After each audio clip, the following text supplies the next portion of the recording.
Dibilang, "Loh, dia malah anget terus kan dekat dengan neraka." Ini bisa dikatakan juga sama. Soal menghukumi orang dengan hal yang negatif.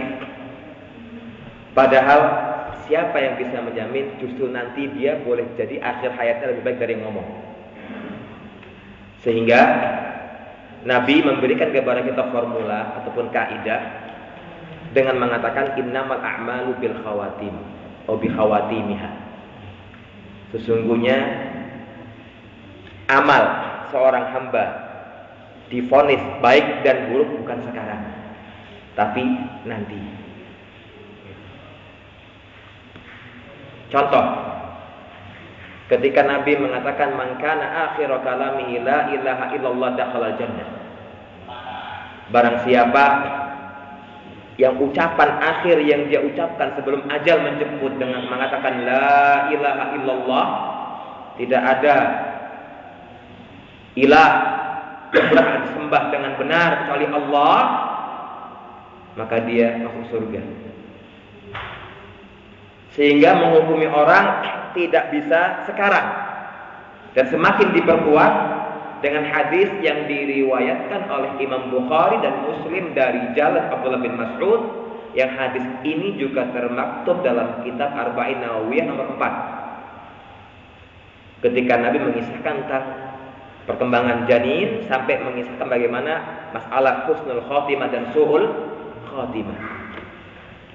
Tidak menjamin seorang hamba waliyadzubillah, nasallallahu afiyah, ketika dia hidup istiqomah menjelang mati kepleset. Atau ada orang selama hidup terus rusak, jahat, bejat, sudah kelebihan, luber ibaratnya ya. Ternyata di akhir hayatnya dia bertaubat, dan ini sudah banyak buktinya. Berapa teman-teman kita yang di sana selama dia hidup naudzubillah min dzalik, sadis, bengis, tidak punya perasaan, mati hati, tapi ketika Allah kehendaki dia bertaubat, jadi orang yang saleh, yang pada akhirnya meninggal dunia atas kebaikan. Subhanallah, banyak buktinya. Sahabat, mereka dulu siapa? Orang-orang yang terjebak dalam kesyirikan, dolalah, mencuri, membunuh, khamar dan sebagainya. Sehingga sikap seorang mukmin yang semestinya paham bahasanya Allah Subhanahu wa taala memegang kendali hati manusia. Kembali kita ingatkan kepada hadis Nabi yang ketika beliau banyak berdoa, ya muqallibal qulub, tsabbit qalbi ala dinik. Ketika Ummu Salamah geleng-geleng, ya Rasulullah, ma aktsara du'aaka, kok banyak sekali engkau berdoa seperti itu.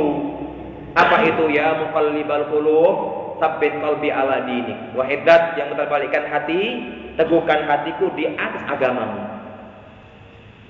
Muslimah heran, wajar dia heran. Kenapa? Dia Rasulullah padahal diampuni dosanya yang lalu, sekarang akan datang pemimpin para nabi, dijamin surga.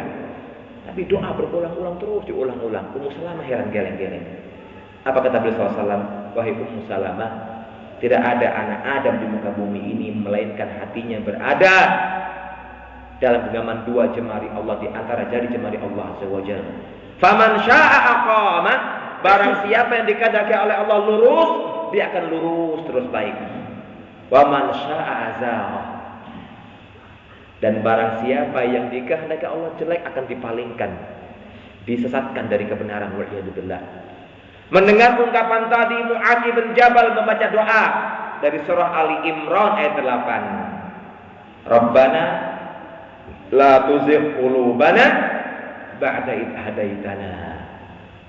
Ya Allah, jangan engkau palingkan hati kami untuk condong kepada hal yang sesat dan menyesatkan setelah engkau beri kami hidayah, ya Allah. Bukti. Jadi tidak bisa kita menghukumi, ya dia sudah anget kok, kan dekat dengan api neraka. Karena Nabi di hadis yang keempat di Arba'in Nawawiyah mengatakan ada seorang hamba yang beramal dengan amal kebaikan sampai jarak dia dengan surga cuma sehasta, saking dekatnya. Tapi takdir menentukan lain, di akhir hayatnya dia beramal dengan amal ahlul nar dan dia ke neraka. Ada lagi orang lain berbuat amal jelek, banyak kejelekan sampai jarak dia dengan neraka sehasta. Mungkin kayak tadi dia katakan, cedak nang neraka biar apa teman, apa bakal katisan. Karena Nabi dia beramal dengan amal kejelekan, Menumpuk kejelekan dia sampai-sampai jarak dia dengan neraka cuma sehasta. Namun takdir menentukan lain. Di akhir hayatnya dia bertobat kepada Allah Azza wa Jalla dan dia ke surga Allah. Subhanallah. Itu bagaimana seseorang mukmin melihat saudaranya yang tergelincir adalah pertama mendoakan dia. Seorang muslim sejati itu ketika melihat saudaranya baik didoakan. Masya Allah dia baik, semoga istiqamah kebaikan. Yang lain jelek, rusak, bejat, banyak maksiat, sama didoakan. Kebaikan juga. Ya Allah, bimbing dia, beri dia kesempatan bertobat kepada Allah Subhanahu wa taala. Lihat ketika Nabi ke Taif, mengajak orang Taif kepada Islam yang benar, disambut dengan meriah. Ya, meriah sekali sambutannya.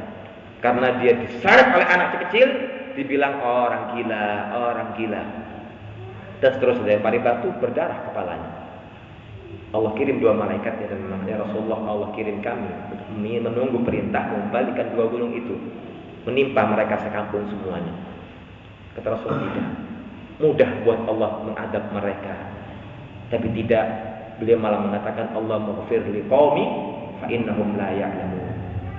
Ya Allah, ampuni kaumku karena mereka tidak tahu, belum tahu. Kadang-kadang kita mudah mengatakan Allahumma adzib qaumi fa innahum la ya'malun. Sebaliknya kadang-kadang kita, ya Allah, siksa umatku ini karena mereka mau beramal, nggak mau dengar. Jangan. Doa Nabi terkabul. Muncullah generasi Islam yang terbaik. Beliau mengatakan, aku berharap dari Allah, mudah-mudahan lahir dari tulang sulbi mereka generasi Islam terbaik. Subhanallah.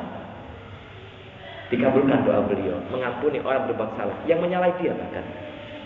Dan tadi perempuan yang kita katakan dekat dengan neraka, apakah dia pernah menyakiti Anda? Pernah menyindir Anda? Kok dengan mudahnya Anda mengatakan cedak nang neraka biar katisan? Dan Nabi ahli Taif melempari batu, ngejek, ya, ngece, meludahi, melempar dengan kotoran. Beliau malah mengatakan Allah maghfir li qaumi, ya Allah ampuni kaumku karena mereka belum tahu. Wallah. Yang kedua, saya mau tanya, bila kita sholat sunnah ba'diyah kemudian ada orang yang ikut sholat dikira itu sedang sholat wajib, padahal kita sholat sunnah ba'diyah, apa mau apa tetap sholat sunnah atau tidak? Tetap sholat. Bagi Anda niat pahala sunnah dan dia mengikuti sebagai sholat yang fardu, diperbolehkan. Wallahu a'lam. Subhanallah bihamdika, asyhadu an la ilaha illa anta, astaghfiruka wa atubu ilaik. Assalamualaikum warahmatullahi wabarakatuh.